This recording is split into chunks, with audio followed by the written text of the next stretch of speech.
AC generator. तो AC generator क्या होता है, लेकिन बेटा ये एसी जनरेटर नहीं है, इसका नाम आजकल चेंज हो रहा है, ये है अल्टरनेटर। अल्टरनेटर एसी जनरेटर नहीं है, ये अल्टरनेटर है। क्योंकि जनरेटर वो चीज होती है जो जनरेट करता हो, जो पैदा करता हो, जो चीज है ही नहीं उसको पैदा करने वाला। लेकिन ऐसा नहीं है क्यों नहीं? क्योंकि जनरेटर का काम सिर्फ एक एनर्जी को दूसरी एनर्जी में बदलना है। जैसे कि कौन सी एनर्जी हो? Rotational means mechanical. कौन सी बेटा? Mechanical energy that will be convert into an electrical energy. Alternating electrical energy, alternating electrical energy में कन्वर्ट करना मैकेनिकल एनर्जी का, तो वो कन्वर्जन है, कन्वर्टर है। क्या नाम है? कन्वर्टर। इसलिए इसका नाम डाले बच्चों अल्टरनेटर। ठीक है, तो यहां ये जो है निकोला टेस्ला ने दिया था, ये जो एसी जनरेटर है that means given by Nikola Tesla.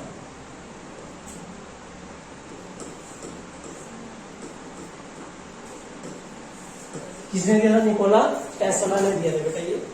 अब ये देखिए इसका जो है व्हाट इज, पहले डेफिनेशन लिखेंगे कि एसी जनरेटर होता क्या है। डेफिनेशन बेटा फर्स्ट, भाई एसी जनरेटर क्या है? क्या है ये? डिवाइस, एक ऐसा डिवाइस है, एक ऐसी मशीन है। क्या लिखेंगे? द डिवाइस विच कन्वर्ट क्या? Mechanical energy, which convert mechanical energy into an alternating electrical energy, into an alternating electrical energy, alternating electrical energy. A device बेटा यहाँ you can say that is the also called machine. A machine, एक machine है, ठीक है, जो क्या होता है? जनरेटर एक ऐसा डिवाइस होता है जो किसको? मैकेनिकल एनर्जी को कन्वर्ट करता है एन इलेक्ट्रिकल। लेकिन कौन सी इलेक्ट्रिकल बेटा? Alternating electrical. अल्टरनेटिंग करंट होगा, अल्टरनेटिंग वोल्टेज होगी, तो उसमें आपका ये तो डेफिनेशन आ गई। उसके बाद बेटा इसका प्रिंसिपल, इसका जो प्रिंसिपल है वो किसके ऊपर बेस्ड है? इसका जो प्रिंसिपल है बेटा, इसका जो सिद्धांत है वो किसके ऊपर वर्क करता है? तो EMI। पता ही है सभी को कि जब किसी कॉइल को के साथ मैग्नेटिक फ्लक्स चेंज होता है तो उस कॉइल में क्या पैदा होगा? करंट पैदा होता है। जो आर्मेचर होता है उसका देखिए होगा, जिसमें तारे कॉइल्स होती हैं बहुत सारी, जो रूटर जो घूम है उसके ऊपर होती है बेटा ऐसे बहुत मोटा, उसमें तारे होती हैं बहुत सारी तारे और छल्ले होते हैं बहुत ज्यादा। तो में जो तारे होती हैं वो क्या है? कॉइल्स है। और किसके अंदर रोटेट होती है? वो मैग्नेटिक फील्ड। और जब तारे मैग्नेटिक फील्ड के अंदर, क्वाइल्स मैग्नेटिक फील्ड के अंदर चेंज होगा, एरिया चेंज होगा, तो इसका मतलब क्या है कि फील्ड एरिया क्या है? Area cross section, field line enter करिए कम या ज्यादा, तो क्या चेंज होगा? Magnetic flux. और मैग्नेटिक फ्लक्स चेंज होने से क्या होगा बच्चों? करंट पैदा हो जाएगा। क्योंकि कौन बताता है? वो इंड्यूस्ड क्या था? वो EMI, इलेक्ट्रोमैग्नेटिक इंडक्शन। तो सिंपल भी लिख सकते हो आप ये कि its principle is based upon, its principle is based upon, किसके ऊपर बेस्ड है? Based upon EMI। किसके ऊपर? EMI के ऊपर बेस्ड। बस खाली ये लिख दो, दैट्स इनफ, ये भी बहुत है। यदि आप वो लिखोगे कि it's principally based whenever there is a magnetic field linked with a coil changes, या magnetic flux linked with a coil changes, there is current induced या EMF induced in the coils। ये था। अब बच्चों यहाँ जो है इसमें ये प्रिंसिपल लिखने के बाद अब मेन क्या है? मेन है इसका कंस्ट्रक्शन वर्किंग। देखो जिस बच्चे ने बनावट कर ली उसने पता भी ये रहेगा कि इसमें क्या क्या है, बड़ा ध्यान सब पता लग जाता है बेटा। तो बड़े आसान तरीके से बनाना आपने। तो इसमें क्या बेटा, ये इसमें यहाँ पर एक आर्मेचर है, ये एक आर्मेचर रेक्टेंगुलर आर्मेचर है, ये इट कंसिस्ट रेक्टेंगुलर आर्मेचर। ये रेक्टेंगुलर आर्मेचर होगा बेटा, याद रखना है। That is A-B-C rectangular armature that will be put, ये पुट किया जाता है किसके अंदर? Magnetic field. किसके अंदर? मैग्नेटिक फील्ड के अंदर। ये मैग्नेटिक फील्ड है। तो ये मैग्नेटिक फील्ड, आप इसको पोल को ऐसे बना सकते हो, पोल को ऐसे बना सकते हो क्योंकि मैग्नेटिक फील्ड क्या हो जाएगी? स्ट्रॉन्ग। क्या हो जाएगी? स्ट्रॉन्ग मैग्नेटिक फील्ड है। दैट इज आप ले सकते बेटा, दैट इज एक नॉर्थ है एक साउथ है, that is the north and that is south. ये नॉर्थ साउथ होगी, मैग्नेटिक फील्ड पता ही आपको, नॉर्थ टू साउथ होती है। अब ये जो रेक्टेंगुलर कॉइल्स है बच्चों, इसका एक एंड तो कनेक्ट करना आपने यहाँ किसके साथ, रिंग्स होती हैं, स्लिप रिंग्स। किसके साथ, स्लिप रिंग्स। आप कभी भी जनरेटर देखना, जो रूटर होता है बाहर यहाँ ना छल्ले होते हैं, चांदी के छल्ले, 1 2 3 कॉपर के होते हैं, ऐसे छल्ले होते हैं बेटा, यहाँ तीन छल्ले होते हैं, क्योंकि वो कितना होता है, 3 फेज। कौन सा होता है बेटा, 3 फेज होता है। तो यहाँ पर जो है इसका कनेक्शन किसके साथ है बेटा, इसका कनेक्शन है स्लिप रिंग के साथ। सेम साइज की बना लिया आपने, ऐसे ये आ गया, और इसका यहाँ ये कनेक्ट करके, और ये जो है बेटा ये तो है ring, that is ring R1। क्या बेटा, ये रिंग R1, ये स्लिप रिंग है। तो इसका कनेक्शन इसके ऊपर टच करेगा, इसको फ्लेक्सिबल, जैसे अपनी ब्रूस होती है, जो जिससे आप ब्रूसेस करते हो सुबह मॉर्निंग में, ये कार्बन की ब्रूस है। किसके बेटा, कार्बन की ब्रूस है, that is the carbon Bruce B1 and that is flexible. क्या होती है, फ्लेक्सिबल होती है, ऐसे होती है, मतलब कि जैसे कि घूम रही है रिंग, जैसे रिंग घूमेगी इसके ऊपर ये होती है। अब इसको भी कनेक्ट करना आपने, लेकिन बेटा ये देखना ध्यान से कि जब आप बना रहे हो तो इसको क्रॉस कराना लग रहा है, तो ऐसे नहीं होना चाहिए। तो आपने पेंसिल का यूज करना है, तो यही बेनिफिट था बेटा। इसको क्या कर देना है, थोड़ा रब कर देना, ये देखिए नाउ। अब इसको लेके जाओ बेटा आगे, ऐसे ये यहां बनाओगे, देखिए आप यहां बनाओगे दोनों कोलैप्स कर जाएंगे, लेकिन आप नीचे बनाओगे बेटा इसको, ये यहां सेम साइज के, ये दैट इज, ये कौन सी रिंग है, R2। कौन सी है, ये R2 रिंग है, ये यहाँ that is the R2 ring आ गई। और इसके ऊपर क्या होगा, कनेक्ट ब्रूस, क्या होगी बेटा, कार्बन की ब्रूस होगी, that is the carbon Bruce. कौन से, ये कार्बन की ब्रूस है। और ये जो सर्किट है बेटा, ये वाला सर्किट, इसके एक्सटर्नल में यहाँ पर क्या होगा, एक बल्ब होगा, या तो बल्ब ले लीजिए या कुछ भी है, that is the load resistance. क्या है, लोड रेजिस्टेंस, जिसके अक्रॉस आप क्या लोगे, आउटपुट। क्या लेंगे, आउटपुट AC, आउटपुट AC। यहाँ आप गेन करोगे आउटपुट AC। और ये जो कनेक्शन है बेटा, ये आपने कनेक्ट कर देना ऐसे, यहाँ कनेक्ट कर देना, ये आएगा। कंस्ट्रक्शन सिंपल है। कंस्ट्रक्शन में क्या लिखोगे, इट विल कंसिस्ट, कितने पार्ट है, यहाँ ये जो पार्ट होता है, ये इसको जो डायरेक्शन है, ये ऐसे डायरेक्शन, एंटी क्लॉकवाइज ऐसे direction, rotation, axis of rotation. क्या ये, that is axis of rotation, that is the axis of rotation. और बेटा ये क्या होता है, आपने ये वाला क्या है,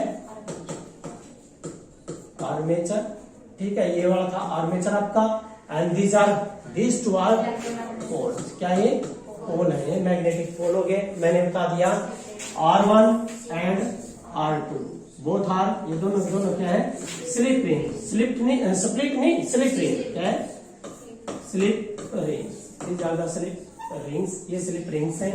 now where B1 and B2, ये B1 और B2, ये दोनों जो है, ये क्या बेटा, ब्रूसेस है, यस, क्या है, कार्बन की bruises, that is of carbon की ब्रूसेस है। ठीक है जी, ये आ जाएगा बच्चों, ये है सारा। अब इसमें कंस्ट्रक्शन लिखने में आसान तरीके में लिखना है कि आर्मेचर क्या है।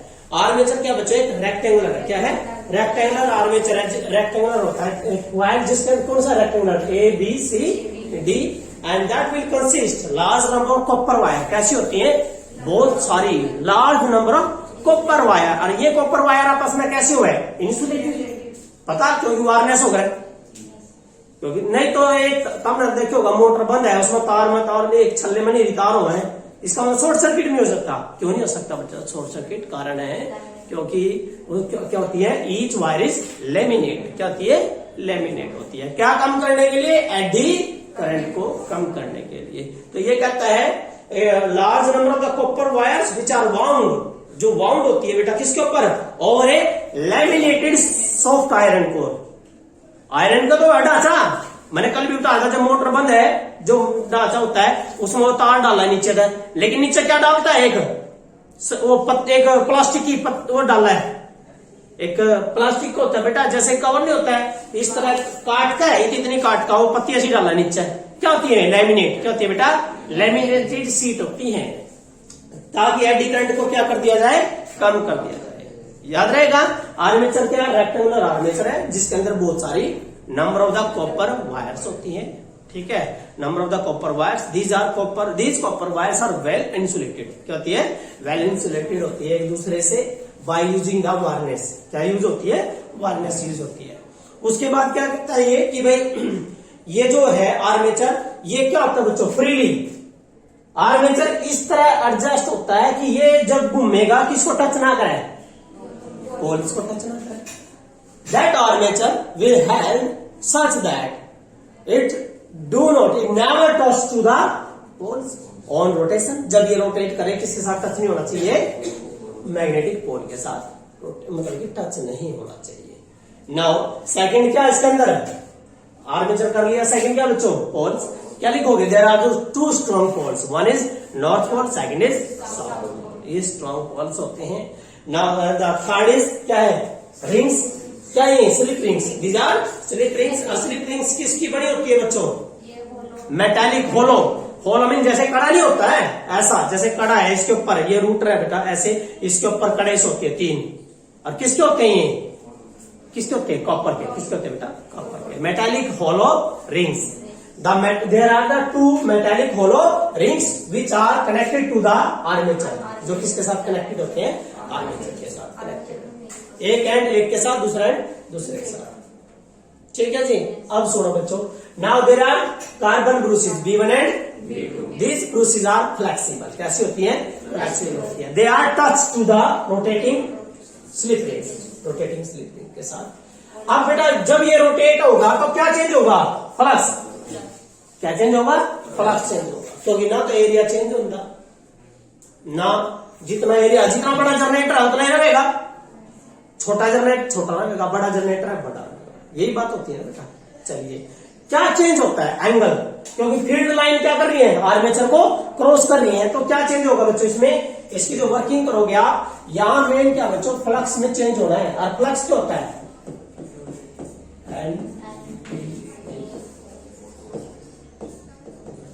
ओमेगा टी क्यों लिया, क्योंकि कोस थीटा होता है, क्योंकि थीटा क्या था एंगुलर, क्योंकि ये रोटेशन हो रही है, रोटेशन हो रही है तो क्या बनेगा एंगल, तो इसको बोलते हैं एंगुलर डिस्प्लेसमेंट, क्या होगा angular, that frequency angular frequency, क्या होती है एंगुलर फ्रीक्वेंसी, समझ गए मेरी बात, क्योंकि ये मैंने शायद पहले भी प्रूव करा रखा कि ये देखिए कि कोई चीज, क्योंकि बच्चों जब आपने देखा होगा जनरेटर चल रहा है तो उसकी फ्रीक्वेंसी फिक्स होती है, भाई पता है कि कितनी रोटेशन हो जो एसी पैदा करे बेटा, एक सेकंड में मान लो वो 400 रोटेशन ले रहा, तो हर एक सेकंड में कितने लेगा 400, हर एक सेकंड में कितने लेगा 400 लेगा। तो ये क्या होता है यहाँ पर जो है, जैसे कि ये हम लेंगे कि यहां से पार्टिकल चला, यहां से चला बी पॉइंट पर पहुंच गया, तो क्या करे कितना एंगल ट्रेस किया थीटा, कितनी वेलोसिटी से ओमेगा पे, ओमेगा बराबर क्या है डिस्प्लेसमेंट बाय टाइम, तो यहां से निकाल दो थीटा बराबर क्या है ओमेगा इंटू टी, ये यूज करें बेटा हमने एंगल, आपने पता ही है फार्मूला फ्लक्स का क्या होता है, फ्लक्स का एग्जैक्ट में फार्मूला क्या था बेटा, एग्जैक्ट में ये था आपका बी डॉट ए, क्या था बी डॉट ए, डॉट हटाओगे क्या लग जाएगा कोस, क्या लग जाएगा कोस, इस वजह से एन क्या है नंबर ऑफ टर्न्स, एन क्या है नंबर ऑफ टर्न, क्योंकि फ्लक्स जितना ज्यादा नंबर ऑफ टर्न जितनी ज्यादा होगी उतना ज्यादा फ्लक्स होगा। देखिए होगा बड़ा जनरेटर है उसमें जो बड़े बड़े सेलर्स हैं उनके अंदर 440 वोल्टेज पैदा होती है, क्योंकि जनरेटर क्या है बड़ा है, समझ गए ना, जो स्कूल है बेटा छोटा जनरेटर है कितनी है 220 पैदा होती है, क्लियर है। तो यहां पर जो है बेटा main number of turns B magnet field A area, ये भी फिक्स होगी, ये भी फिक्स होगी, यो भी फिक्स हो गया, सिर्फ क्या रहेगा यो एंगल, क्या रहेगा बेटा ये एंगल जो थीटा ना इसके ऊपर बेस्ड है, इसके ऊपर बेस्ड है। तो पहला क्या लेते हैं सबसे पहला क्या लेते हैं लेट इनिशियल, आप क्या लेंगे बेटा इनिशियली ले लिया आपने, इनिशियली आप कंसीडर करते हो भाई थीटा क्या है 0 है, 0 का मतलब है कि फ्लक्स क्या हो जाएगा मैक्सिमम, फ्लक्स शुड बी, क्योंकि कोस फाई कितना होता है कोस 0 1, कोस 0 क्या होता है 1, इसलिए से हमने क्या ले लिया फ्लक्स, क्या ले लिया मैक्सिमम फ्लक्स ले लिया बच्चों, क्या लिया है मैक्सिमम फ्लक्स। अभी ये क्या कहता है देखिए बड़े ध्यान से देखना, अब स्टार्टिंग करते हैं, ये कहता है कि रोटेशन होगी, एंटी क्लॉकवाइज है ना, हाफ रोटेशन होगी, कहीं half rotation. Anti clockwise rotation में फर्स्ट हाफ रोटेशन, जब आप रोटेशन करोगे तो यू जो कॉइल का ऊपरला सिरा है कहां जाओगा, अंदर की तरफ, और अंदर वाला बाहर की तरफ। देखो बेटा इसमें क्या है, मेन ये वर्क है, सबसे मेन कब समझना है इसको।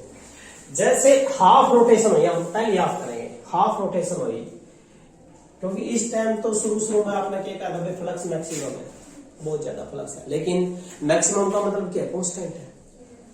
क्या मतलब है, कांस्टेंट है। फ्लक्स तो चेंज होना चाहिए, ऐसे ऐसे एंटी क्लॉकवाइज, ये तो क्लॉक और ये, समझ गए। तो फर्स्ट हाफ रोटेशन में जैसे फर्स्ट हाफ रोटेशन होती है, फर्स्ट हाफ रोटेशन होती है तो ए बी कहां जाएगा, पीछे, और सी डी कहां आएगा।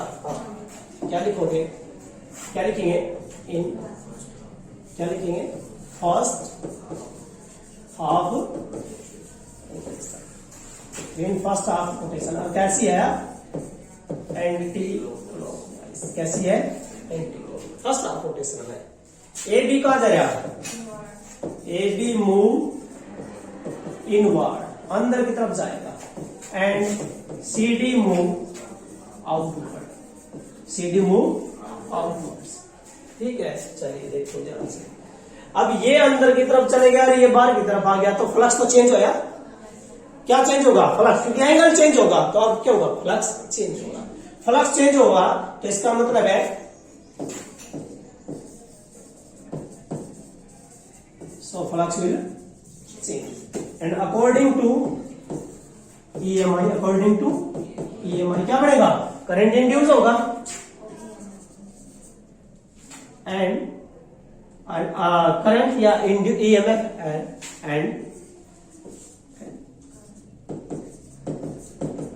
and EMF induced in किस में, AB में, इन AB में, फ्रॉम कहां से कहां होगा, करंट जो होगा बेटा, ये तो EMF या फिर क्या लेंगे हमने, करंट, क्या लेंगे, करंट या EMF, वो पैदा होगा, क्योंकि कौन सा रूल है, फ्रॉम, देखिए कौन से रूल के अकॉर्डिंग, देखिए ए बी में जो पैदा होगा ना, इस ए बी में, ए से बी पैदा होगा, ए से बी, क्योंकि मैग्नेटिक फील्ड ये रही, नॉर्थ टू साउथ, ये हो गया। तो ये आपका फ्लेमिंग राइट हैंड रूल, क्या लगेगा, फ्लेमिंग का राइट हैंड रूल लगेगा। तो राइट हैंड रूल में ये क्या है, एम, ये बी और ये आई, तो ये है आपका, दैट इज, ये देखिए एम एम बी, ये बी रही, दैट इज द बी, ये बी है, ये क्या है, करंट, जो करंट पैदा होगा, तो बच्चों इसमें ऐसे आएगा, ऐसे बनेगा ये वाला।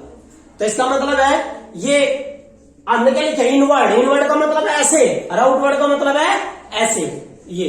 तो इनवर्ड में आपने ऐसे लेना है, इनवर्ड में जब ऐसे लोगे तो इसका मतलब है, इनवर्ड का मतलब है राइट साइड में, राइट में, और आउटवर्ड का मतलब है लेफ्ट साइड में, ये ना। तो इनवर्ड लोगे आप, इनवर्ड लेना आपने, तो इसका मतलब करंट का देखो, M for motion and that magnetic field and that is for induce current. तो ए बी में करंट पैदा है बेटा, कहां या from A to B, and in C D current कहां से कहां, देखिए, नो ध्यान से देखना है, ध्यान से देखना, ऐसे नहीं, ये तो हो गया ए बी है, यहां करंट ऐसे का है ना, सी टू, क्योंकि एक चीज इनवर्ड जा रही है, एक चीज आउटवर्ड आ रही है, ये आउटवर्ड आने लग रही ना बच्चों, ये कहां जाओगी, इनवर्ड, जब अंदर की तरफ ये जाओगी तो कहां आएगी, बाहर की तरफ आएगा। तो इसका मतलब है इसमें हमने ये डायरेक्शन दी, इसमें ये डायरेक्शन बन गई।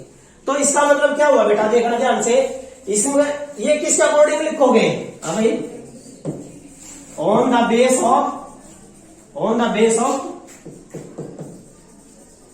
Planning right hand rule, on the base of the planning right hand rule के अकॉर्डिंग। ठीक है भाई। हाफ रोटेशन में क्या कहा कि हाफ रोटेशन में ये करंट इंड्यूस हो गया भाई, हाफ रोटेशन में, फर्स्ट हाफ रोटेशन कैसी थी, फर्स्ट हाफ रोटेशन में ये बन गया, और ये जो करंट है दैट विल कम्स, ये बार आएगा किसके जरिए आएगा, रिंग्स, रिंग के ऊपर क्या है, ब्रूस, ब्रूस के जरिए that will goes to the, किस में गया, लोड सर्किट में, that is according to load resistance या लोड में चले गया, आउटपुट में आ गया हमारे पास।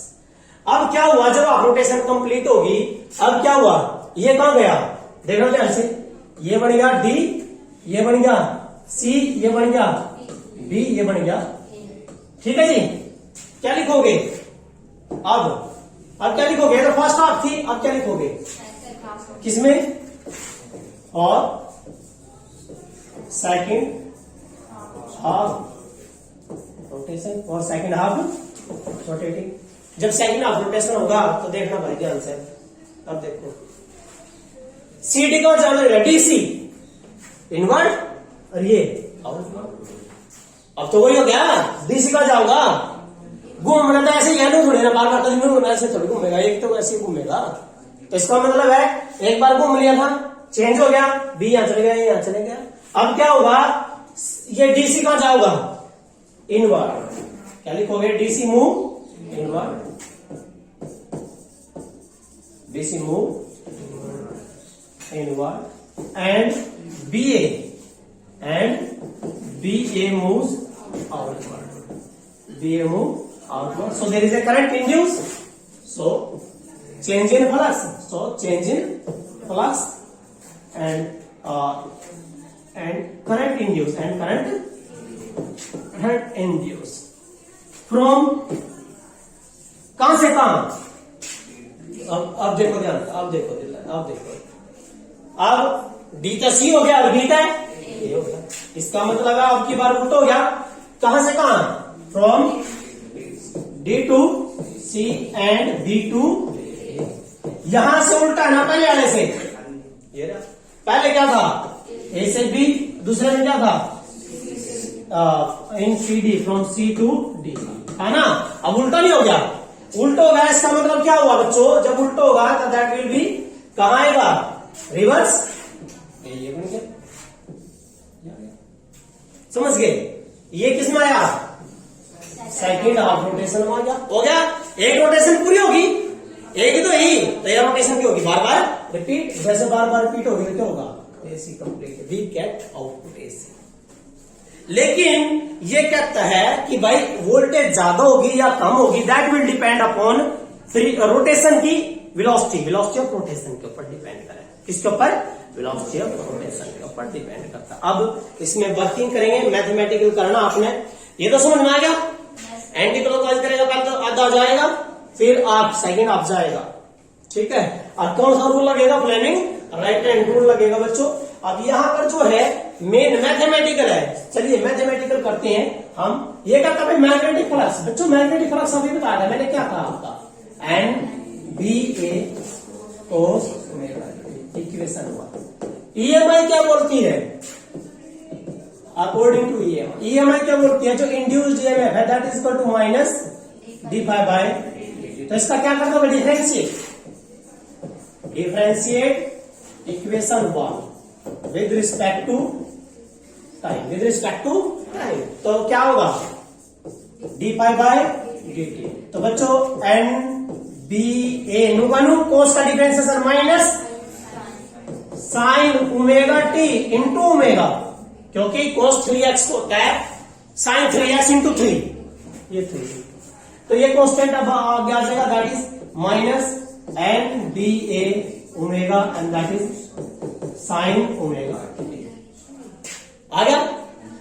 अब that is equal to D phi by D T. लेकिन इंड्यूस्ड ईएमएफ की डायरेक्शन क्या होती है, उल्टी होती है, नेगेटिव, नेगेटिव नेगेटिव करोगे positive, so you will get E बराबर क्या, N B A omega and that is sine omega, हो गया। अब ये जो ईएमएफ है, ये इक्वेशन आ गया आपकी सेकंड।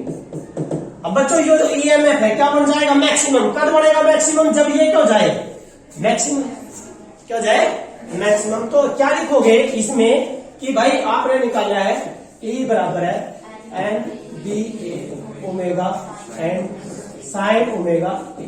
आप कह रहे हो कि if sine omega t is maximum, maximum का मतलब है +1, क्या मतलब है +1 हो गया तो ईएमएफ क्या हो जाएगा, मैक्सिमम। क्या हो जाएगा, मैक्सिमम। वोल्टेज क्या हो जाएगी, मैक्सिमम। इसका मतलब है that will replace and B A omega, क्योंकि यू कितना हो गया, 1 ही हो गया बेटा, यू 1 हो गया और यू क्या बन गया, ई नोट बन गया। तो ई नोट बराबर कितना आया, ई नोट बराबर आया एंड बी ए ओमेगा। याद रखना है कि मैक्सिमम जो ईएमएफ होता है वो क्या आएगा, N number of turn, B magnetic field, area and velocity. Angular velocity कितनी है, कितना ज्यादा पैदा होगा। अब यहां पुट कर दो इक्वेशन 2 में। नाउ इक्वेशन 2, नाउ इक्वेशन 2 जो बेटा देखना, इक्वेशन 2 ये रही, ये किसकी, ये वैल्यू क्या होगी आपकी, ई नोट।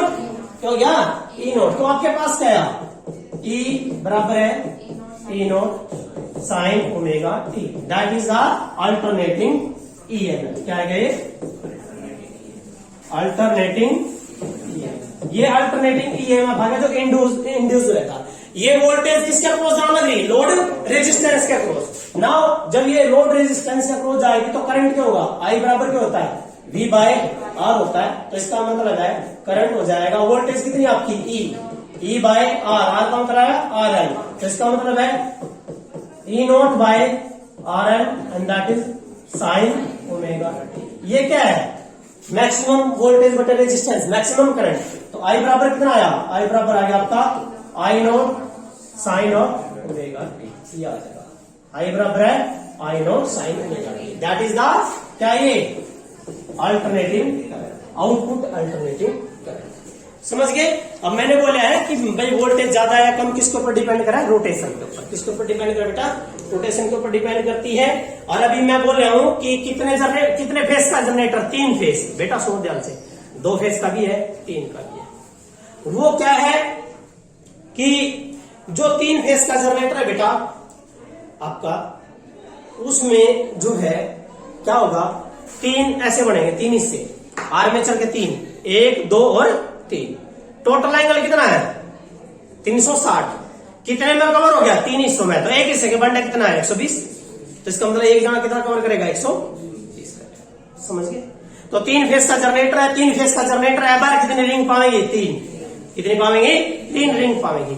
ये कहता है कि भाई 3 फेस सिस्टम जो वोल्टेज है बिटवीन एनी 2 फेस, याद रखना है किन्हीं 2 फेस के बीच में, एनी 2 फेज के बीच में जो वोल्टेज है वो कितनी है, 415 वोल्ट। कितनी है बेटा, 415 वोल्ट। और कहता है एक फेज है एंड 1 न्यूट्रल, 1 इज, क्योंकि पता ही है आपने आता, एक फेज और एक न्यूट्रल है। एक फेज और एक न्यूट्रल है, तो ये जो आएगा दैट इज इक्वल टू, ये आएगा आपका 200 कितना बेटा, 240। कितना है, 240 है। और इसमें पीछे लिख भी रखा था मैंने ये, यस 415/√3 कितना आएगा, 415/√3। और ये नियरली कितना आएगा, 240 वोल्ट। 220 या 240 के लगभग आएगा। ठीक है, क्लियर है।